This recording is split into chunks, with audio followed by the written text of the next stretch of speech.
as a grassroots activist, you know that a lot of times, people will kind of push you out front and say, go for it. And then as soon as you start speaking up, they run away.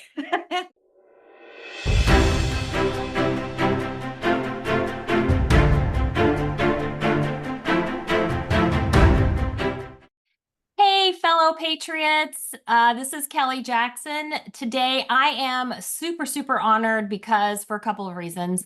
First, I'm honored because my guest today is one of our fiercest warriors on the Patriot Front as a chapter chair in her local chapter of Moms for Liberty in Georgia. But also, it's rare that I get to call my amazing guests a friend. And this is my amazing friend, Julie Mock, who has essentially been targeted by leftist organizers, trans activists there in her area from what we would all call the mafia, the Alphabet Mafia, who have tried to cancel her by ruining her business. And we're going to talk about that and her lawsuit to combat this. Also joining us today is one of her amazing attorneys from an amazing organization. Could I use that word more? But it's just so appropriate. Coalition for Liberty, Peter Barwick. So thank you both for being here with me. I brought you here so everyone can, not hear me, but hear your story. So how did this all start and who are these people? I guess I'll start with Julie. Well, yeah, first of all, Coalition for Liberty has been absolutely wonderful. As a grassroots activist, you know that a lot of times, people will kind of push you out front and say, go for it. And then as soon as you start speaking up, they run away. And Yep. fortunately, Coalition for Liberty has promised me that they've got my back the whole way and that they're with me. So, but all of this started, I started my chapter here. We were the first Moms for Liberty chapter in Georgia, and we started in the summer of 2021. And, almost kind of right away, I started getting attacked. There was, the mask issues at schools. So we were showing up at board meetings and things like that, trying to get the kids back in school. Fortunately, in our district, masks stayed optional throughout COVID. We closed for a very brief period of time, but we a lot of times it's just about letting them know you're watching and letting them know you care. And so we stayed engaged.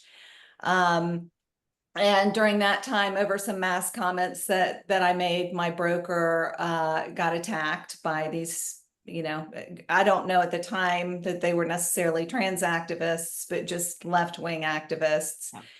And he released my license at that time, just to, because that's what they do. Nobody seems to have a backbone in the business world anymore. Yeah. And but this last time I really decided to fight back about a year ago, almost exactly a year ago, really. I spoke out at a library board trustee meeting. So it wasn't a school board, it was actually for the local library here. And they were having events for children that were pride related. There's a gay teen club that they host here in small rural Georgia.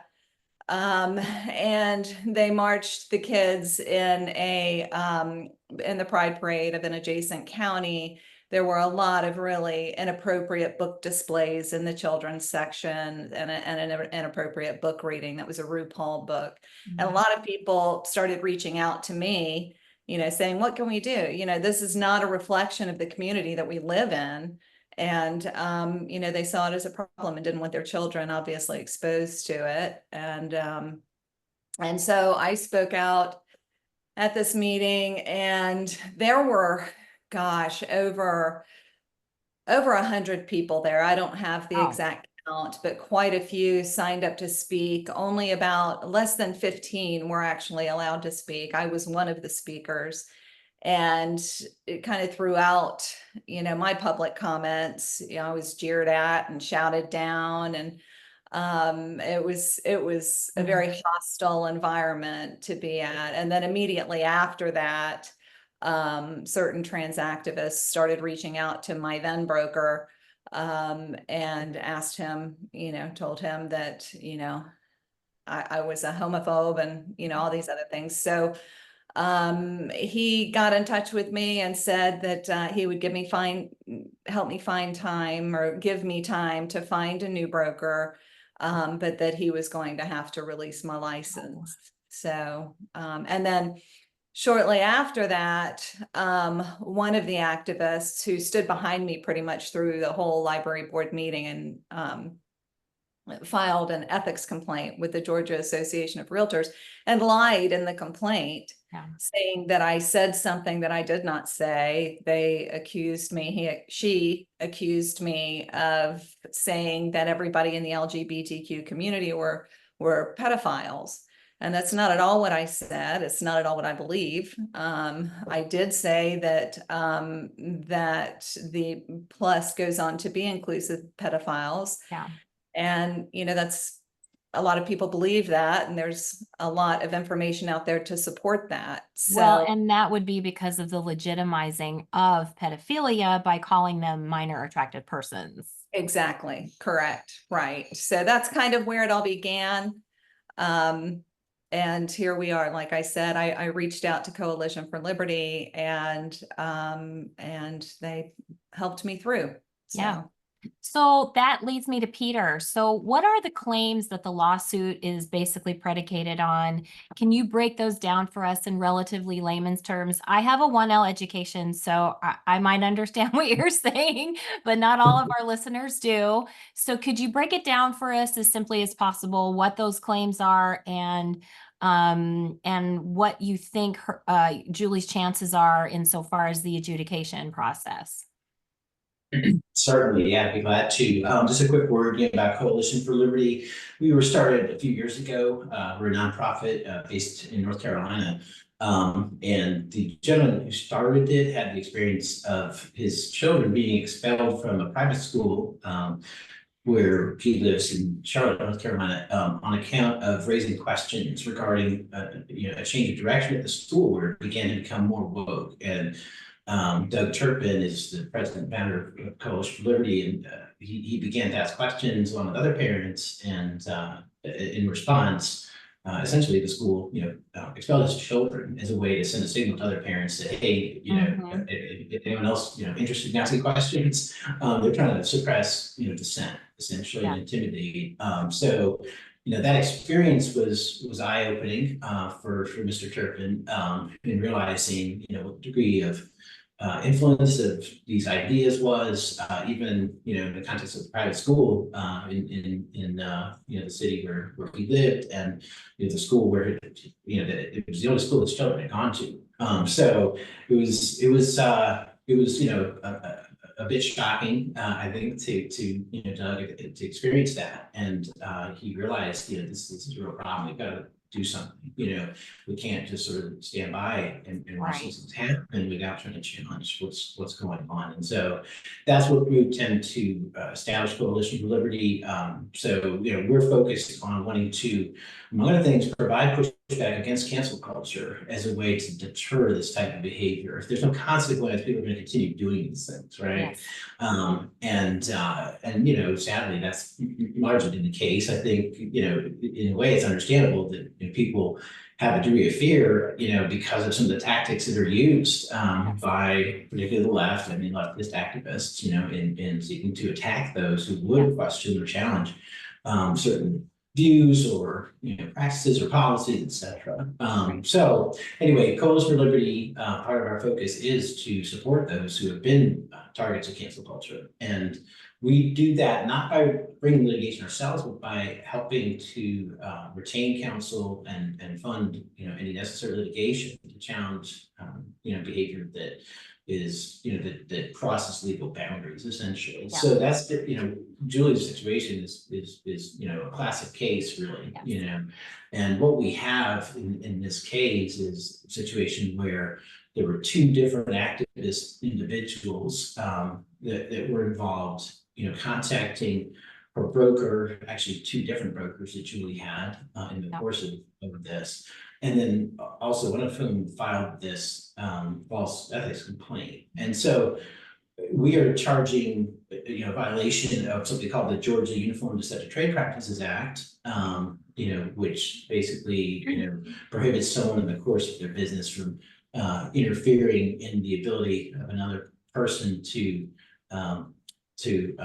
damage, essentially to damage them, to damage another person in their business, right? And so, this Athens Pride and Queer Collective organization in Athens, Georgia, that the head of that was one of the people involved who had reached out, to Julie's two separate brokers, to allege that Julie was basically anti-LGBT.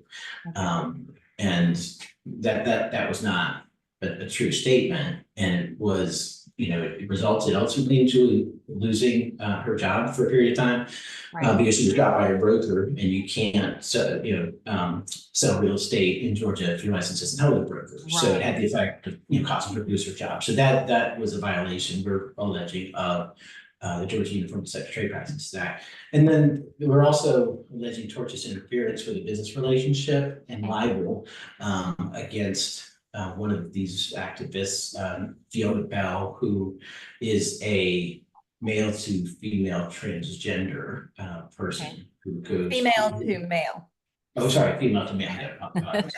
It gets so confusing. It really, it truly, it does. It does. So, so she goes by Felix Bell, but is biologically female. Okay, right. So, and is an activist, but anyway, she, we're alleging tortious interference with the business relationship because she was also engaged in making false accusations against Julie, and then filing this ethics complaint with the Georgia Association of Realtors. So, Coalition for Liberty came alongside Julie when this false ethics complaint was filed. We retained counsel to represent her before the Georgia Association of Realtors, first her local association, and then when that went up on appeal. So initially, Julie lost actually an initial hearing on this, which is shocking, frankly, but because they were disregarding the terms of their own ethics policy, and I mean, it was essentially a political thing where Julie lost, but on appeal she was vindicated.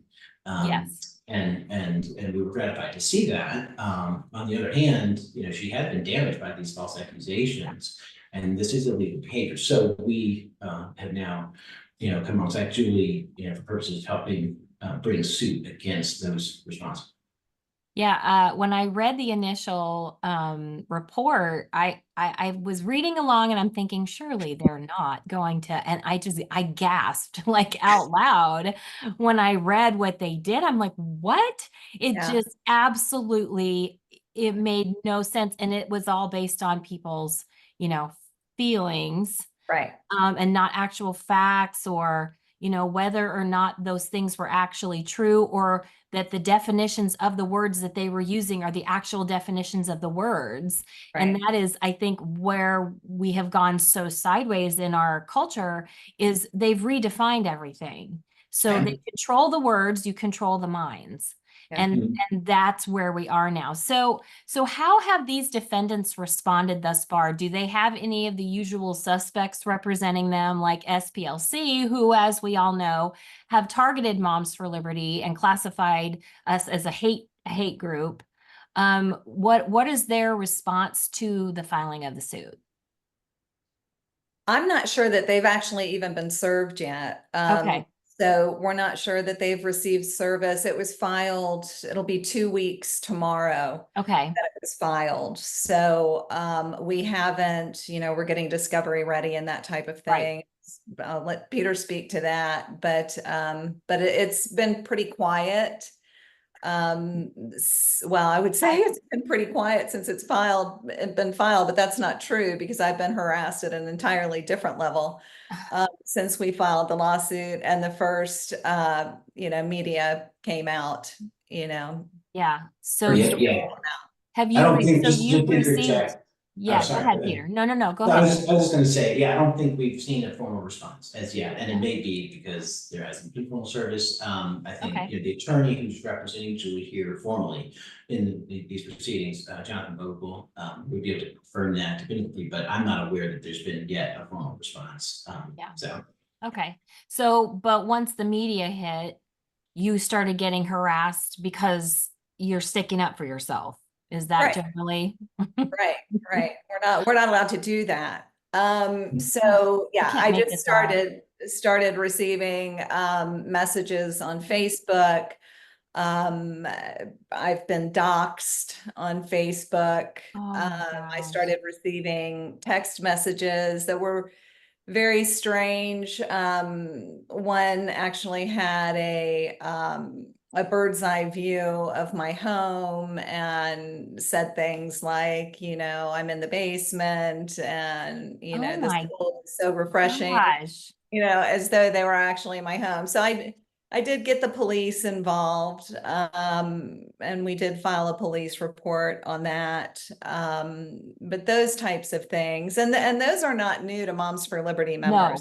No, no. Happens quite Yeah. often, Yeah. actually. But it was the first time that I was targeted on such a, kind of a national level, because I don't believe that it was happening from here in my own community. Yeah. Yeah. So just so that people have an idea, because a lot of the issues, we're having our own issues here in Tennessee. We tried to pass a law a couple of sessions ago for getting the inappropriate materials off of our library shelves. It failed, and Right. that's a long story. However, we're still working on it. In fact, Williamson County Schools is being sued Mhm. by one of our state representatives. So it's kind of cool the way that that's Oh, is that working out. right? It, Okay. yeah, yeah, yeah. One of our state reps, Gino Bolso, he's an attorney, and he's Okay. actually suing Williamson County Schools Okay. for not having a process because we passed something called the Inappropriate Materials Act of 2022. Is it a Okay. great law? It's not, but it's something, and it requires schools to implement a process to Yes. rid the shelves of this stuff. And Williamson County Schools has not gotten around to implementing a process. So that is something they're being sued over. But the big phrase you hear around here, that these are the people that when they show up to our school board meetings, they use the phrase book banning. So Right. let's talk about exactly what book it was, and be as specific as you feel comfortable with, because I'm familiar with the book that you were talking about. What book was it? What was it about the book that compels you to suggest that they remove the book from the children's section and just simply move it to the adult section of the library? Right. Well, there was another mother. There's an organization here called Conservatives of Northeast Georgia, and some of the people in that organization had gotten together and reviewed quite a few of the books. Yeah, And one of the moms put in a what they call a request for reconsideration yeah, at the library, just asking that the book Flamer be moved from what they call it's ALA standard to call the teen section young adults now, which to yeah. me they're not young adults. You're a No, young adult when you're 18 plus. yes, Um, but that's part of the whole, separating the family yes, agenda. But she asked that it be reconsidered and moved to the adult section. It was wildly inappropriate. Even just the language in it alone should have precluded it from being included in any children's section. yes, Uh, and it's so nobody's asked anything to be banned. Nobody's asked anything to be removed from the library. It's been entirely this whole time with any of the books that have been, reconsidered.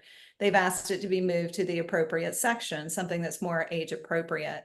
This particular book, Flamer, is horrible. It's what do you call it? It's like a comic novel. yeah. So Graphic it's got a novel, comic book. graphic novel. It's got a lot of drawings in it that are very explicit. And I wouldn't even want to get into it on your program. People can look online and see what it Yeah, is, but it's disclaimer. And the trustee board that evening, the night of the meeting that I spoke at public comment, they actually voted unanimously to yeah, move it to the adult section. So they agree that it was wildly inappropriate Yeah. for anybody under the age of 18, and did move it. So I guess then that opens up the question. You mentioned the ALA. Mhm. It seems to me like they are assisting in putting these, because they're putting their own age ranges on these materials. If Right. each state doesn't have their own ability, like putting like movie ratings, I think that's something Right. that they're trying to do here. It's like it's either Right. rated G or PG or R. Right. It makes it pretty simple, but it sounds like they are the ALA is really doing its best to try and interfere in that aspect and trying to make sure that age inappropriate materials are being included in libraries in sections where they really don't belong. Absolutely. The current ALA president, Emily Drabinski, is actually a self-avowed, very open Marxist lesbian, and she wrote a white paper, an article, essentially called "Queering the Catalog." And the whole intent of that paper is to desensitize children and introduce them to sexuality and Wow. sexualize our children. So that is absolutely her objective, and it is passed down to the different library associations, Yeah. regional libraries like ours. And ours has said repeatedly, the trustee board and our county commission, who we've gone to as well and asked them not to continue to fund this. Right. And they continue to say, we're not really affiliated with the American Library Association. Well, in the state of Georgia, you have to have a library science degree from a university that is accredited by the ALA in order to Wow. get hired in the Georgia library system. So, aside from that, it's just the indoctrination process through education in the library sciences. You really can't, get away from that. It's very Mm-mm. difficult. And our regional library system that we're a part of, there are 11 libraries in the same system, and it's in a very liberal, Yeah. blue University of Georgia County that it hails from. Yeah. Um, a lot of you go to their webpage, everything that they've adopted, concerning the library comes from the American Library Association, and it even says it throughout. So they are connected, and it does come down from the top. Wow. In Wow. addition to the book publishers, are part Right. of it as well. Right. So they flood the libraries with the books that they want out there. Well, and that's one of the things we did pass here. I think it was this last session or perhaps the session before, in that same session with the Inappropriate Materials Act. Yeah. They actually passed a law here that makes it applies to the publishers, because unfortunately here nobody felt like they wanted to put a librarian in handcuffs and protect Right, them out of right, the library, which in my opinion is weak. right, You do that right, one time, the libraries are gonna start purging the stuff. right, But nobody here had the spine for that. So right. what they did was they applied the law to book publishers. Book publishers have been put on notice that they cannot send materials that would be considered criminally obscene, according to Tennessee code, to a school library. Okay. So, but the question now is, though, we still have stuff on the shelves and we're still trying to get it out, and it's just been a real struggle. It isn't like they can't just go take it out. They can. Right, right, Nobody's stopping them. It's just they right, won't. So, right. They yeah. they don't want to. We tried to get two bills passed this last legislative session, and Mhm. Moms for Liberty joined forces with a couple other groups here in the state, around the state, Truth in Education, and some other, individuals that had been involved in this in their community. And we formed an organization called Georgians for Responsible Libraries. Okay. And we worked with local legislators here trying to get two bills passed. Yeah. One that just simply um, took the library obscenity exclusion out completely and held librarians to the same standard as Right. that parents and average citizens were Yep. held to. And it did not make crossover at all. We couldn't get a lot of traction behind Yep. it for the same That's reason. Yeah, that's what happened to one of our bills a couple of years ago. It was very simple. If you check out an obscene book to a seventh grader, what would be considered obscene to a seventh grader? Right. It's the same criminal consequences the guy at the 7-Eleven selling a Right. Playboy to a seventh grader. But Right. what ended up happening is we had outside interference from other conservative groups Yeah. who appealed to our our Republican legislators' squishiness. Yeah. And they transitioned the bill from criminal to education. And Right. it was just, it turned it from a really great bill with teeth into just a heaping pile of hot garbage. So fortunately, that one never got passed, but still here we kind of are. We did pass the exception from the federal government as well, but there are some caveats with that. That's Right. obviously it's not working the way it's supposed to because the stuff is still in the libraries. Right. I do have a question for Peter about the adjudication of this lawsuit. So where Julie is located, I know where I live in Williamson County, some of the judges that sit on the bench, it's very political, obviously. It can be. Do you expect that she will get fair treatment when her lawsuit, perhaps it does go to court? Do you think that she will get the fairness that she deserves in this case? We're hopeful that you will. Yeah, I mean, I think the facts do speak for themselves. I mean, there's video evidence, there's a video recording of Julie at the hearing of the Library Association. So, I mean, it was known by the activists, who made these claims and the one who filed the false ethics complaint, what Julie actually said.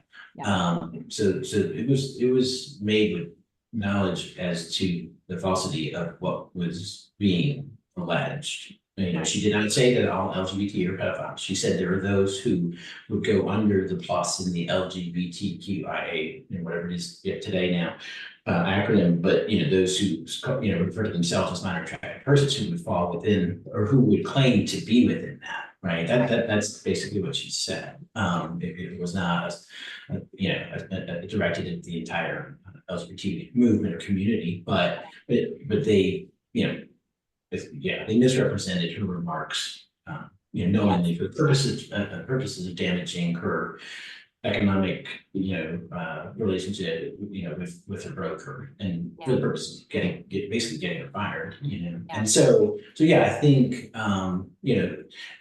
we can have different views on these issues in the sense that it's a free country, but we're not entitled to our own facts, as the saying goes, right? We're entitled to our own opinions. So we would be, I think, hopeful and confident that the court would recognize that what was done here is inappropriate, and I mean, ultimately it would be tried to a jury, presumably. Again, Jonathan Vogel is our counsel handling this matter, and he can speak to more of those particulars. And of course, he is licensed in Georgia, but yeah, we would be hopeful of seeing Julie vindicated, and these, this type of behavior, Right. exposed, and sort of, see accountability, essentially for those who've been sought to engage in this type of behavior. And we think that will find support in through this process. Yeah, I would think, I mean, I really feel like this case is so important because, over the last several years, whenever there's been an issue, it seems as though that there are probably more people that feel the same way about it that you do, but they're just simply afraid to say anything. They just want to be left alone.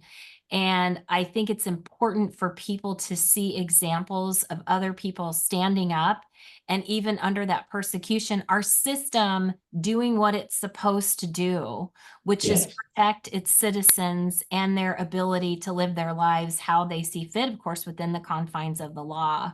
So Absolutely. Yes, Yeah, I'm absolutely. hopeful. Couldn't agree more. You know, Yeah, courage is contagious. absolutely. And I definitely agree that there are many more people out there who Yeah, would share, at a minimum, share the view that people should be entitled to hold different perspectives on these things, and they should be subject to bullying on account of having, you know, a view that someone disagrees with. yeah, But I think there are actually a lot more people out there that would take yeah, Julie's side of this, right, than would take the activist side of it. yeah. But because of the bias of the media and their framing of these sorts of issues within the culture and these tactics of intimidation, the perception is that almost it is the reverse, that there's a majority out there that supports this more activist LGBT type of agenda. And that's just not true. Yeah. But we need to start to change that perception, right? Yes. By bringing accountability in these kind of situations to challenge these tactics so that more people are, you know, given courage to speak. Yeah. And then also to compound that, more people get courage to speak, but also those who might have considered perpetrating such a thing may think twice about it the next time. You know, Right. play Sure. stupid games, win stupid prizes, kind of Right. thing. Yeah. Yeah. Yeah. Yeah, Really, yeah, I and So, think that's yeah, we appreciate Julie's courage in taking this. You know, it's so important to see an example like Julie, you know, who's willing to take some heat, you know, potentially, but is standing on this principle. And I think it will have a lot of positive benefits of creating that deterrent effect, you know, when they see this accountability. yeah. Kelly, I think it's important to note too that this was really strictly an ideological attack because the Yes. person who filed the ethics complaint against me Mm-hmm. was holding a sign at the library board meeting that said, which is creepy in and of itself. It's a woman with a beard wearing a dress, had a mask on, of course, and had a sign that said, "Joy is all ages." The reverse side of the sign said Stop Cop City, which anarchists down in Atlanta have been trying to stop a police training facility in Atlanta. And this particular individual is a member of kind of the anarchist group. Wow. She actually runs an organization or helps to admin an organization called Mutual Aid Athens, which is aligned with Antifa. And it says Wow. it in the group when you go to join the Facebook group. It actually Yeah. said it's aligned with IGD, which is It's Going Down, which is essentially Antifa. And all of this came out in the original ethics hearing that I lost. All of this came out, Wow. the video, everything showing that I didn't say what was alleged that I had said. All of this came out. So really, this never should have gone through with the No. Association of Realtors. I've been a realtor for 20 years. I started in Tennessee, Yeah. actually. Yeah. Yeah. And I've been a member of the Association of Realtors for, you know, almost 20 years. And they're supposed to be protecting me. Right. You know? Exactly. You pay dues. Hello. Right. So, you know, the fact that this was completely turned around and then, you know, we went to appeal and some of the things that were said from the original chairperson of the ethics committee were absolutely outrageous. Mhm.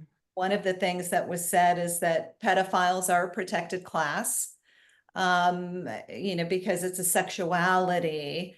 Pedophiles are a protected class. He said that whether what I said was true or not, if it had the capacity to hurt someone's feelings, it's hate speech.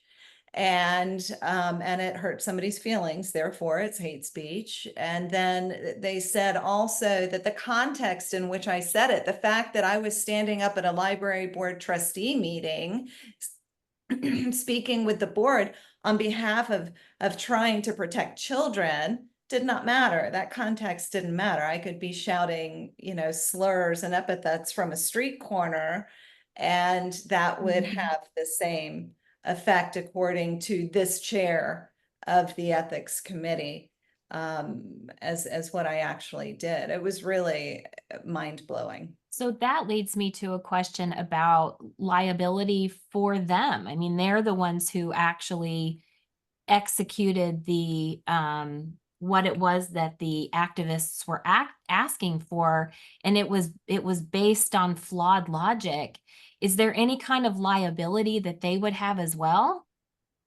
Well, so as we were describing earlier, yeah, so they decided against Julie in the initial hearing for the local Realtors Association. It then went up on appeal.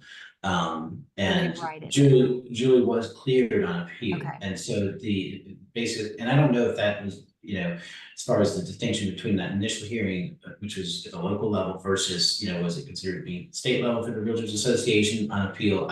Jonathan, our counsel, handle this would have more of that detail, but I guess it's important to say that thankfully, on appeal, at least, Julie was cleared, and notwithstanding these remarks that Julie just described that were made by the chair at the initial hearing. Yeah. So the realtor who chaired that initial hearing that found against, ruled against Julie, went to the appeal, and that's the context in which this person made these remarks about the truth doesn't matter, it only matters to you, somebody's feelings, and that pedophiles are a protected class. I mean, things that are, absurd. That sort of gives you a glimpse into the way that this person thinks.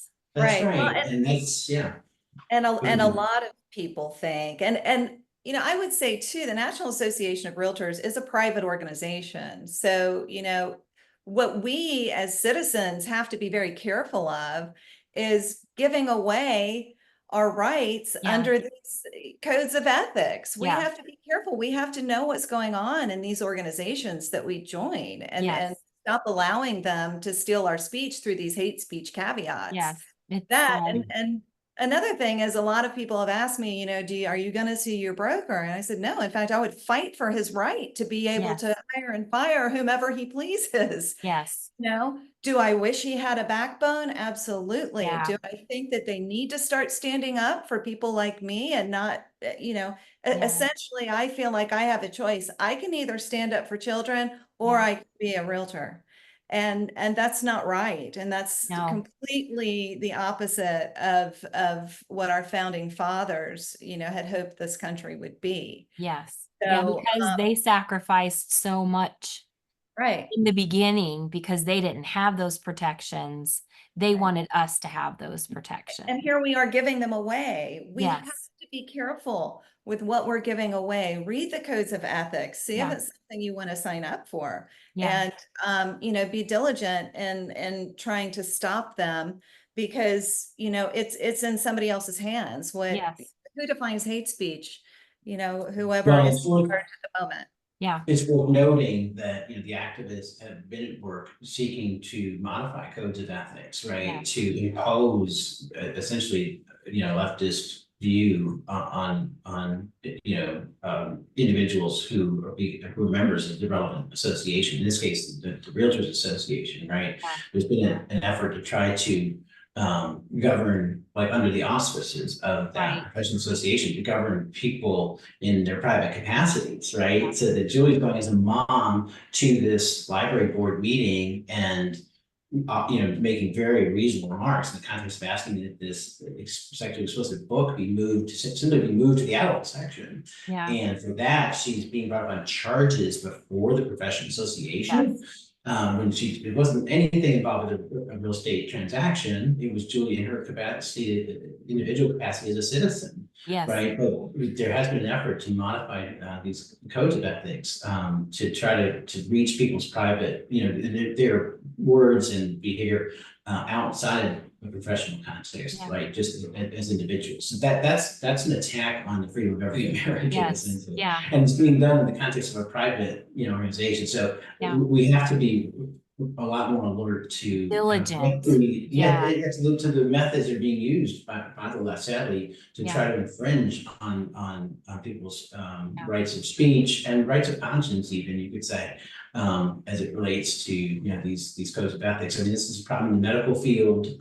There has been this change in with regard to the Realtors Association. I think the change that was initially made to the code of ethics for the National Association of Realtors was very sweeping. This was back, I think it was in 2021 that they first adopted it. Then they scaled that back. And so I think it's somewhat less problematic now than what it was previously. I'm not sure that the Right. problem's been fully resolved. That's something we're looking for further into, but it is something, again, that we want to be very, cognizant of, and that needs to be challenged and resisted, because it's just one more way, sadly and unfortunately, the left, the activist left has sought, to Exactly. impose on people and to manipulate Yeah. organizations, in this case, private organizations. They do this with government, bureaucracy as well, to infringe on people's freedom. Yeah. Yeah. So, and that, oh gosh, I think what's so crazy is that every time we turn around, we think we have thought of every possible place that they could have crept into. There are new places that come up like this, HOAs, things like that. So that is why organizations like yours are so, so, so important for people who might be deterred standing up for themselves because they're thinking, I don't have the money to hire a lawyer. I don't know how I would defend myself. We have to have organizations like yours where people can go so that they know that they can be, protected. So with that, where can the viewers, say somebody watching this is experiencing something like that? What is the best way to contact your organization, your socials, website? What do you have so that they can get to you?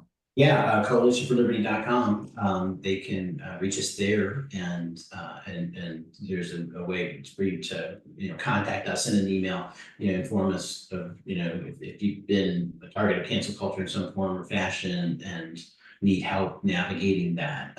That would be the best way to reach us, would be through the website. Perfect. So Julie, we're gonna wrap this up with you. Is there anything that we left out that you want our listeners to understand, or a word of encouragement to those who feel like they want to say something, but they're reluctant, because of cancel culture? Speak up and speak loud, and know that there are people who have your back, but if Yeah. you're right, you can sleep at night. Yeah. In order to stop this from happening, instead of just curling up in a ball, I went and I got my broker's license and Yes, started ma'am. my own brokerage. So Freedom Realty USA. And we give back to veterans at each closing. We donate to a U.S. veterans nonprofit organization. And when anybody wants to call and complain to my broker, they call me. So, there are ways around it. And not only that, but it dies down. Yeah. There does seem to be, after, you say something that the left disagrees with, there is this fury of attacks. Yes. I've had my Google account was removed, 20 years of real estate business. Google took it down because I Oh had been my attacked. And gosh. I had a lot of positive reviews on there, and then Yeah. lies, people I've never done business with or known. But it does die down. So the businesses, not everybody can go out and get their broker license. I understand that. But ask your broker to stick with you, Yeah. just stick with me, stay the course, give me a week, it will die down, Yeah. and it will. And at the end of the day, the broker will come out in the right because they'll find that Yes. so many more people agree with them. So there Yes. has to be not just change from the left, but there has to be change from our side too, with more people standing up and Yes. having a backbone. But don't quit speaking. I mean, our children need it more now than ever. Yep. It's a minefield out there for them. It's terrible, and they need grown-ups speaking on their behalf. Yes. They have to. Truly caring grown-ups, not ones that are trying to indoctrinate them so that they can lead them along a path that eventually could ruin their their lives. So, Absolutely. Yeah. well, thank you so, so much, both of you, for joining me today on this Sunday afternoon. Thank you. I just appreciate you so much. And Julie, I wish I could hug you. I wish you were here and I could give you a hug. Peter, thank you so much for joining us as well. Just best of luck. Please keep us updated on how things are going. And we just wish you all the best, and, lots and lots of prayers and hugs for you. Thank you. Thank you for covering it. Thanks. We appreciate your support. Yes, Absolutely. of course. Thank you. You guys have a great day. You too. Thanks, You Kelly. too.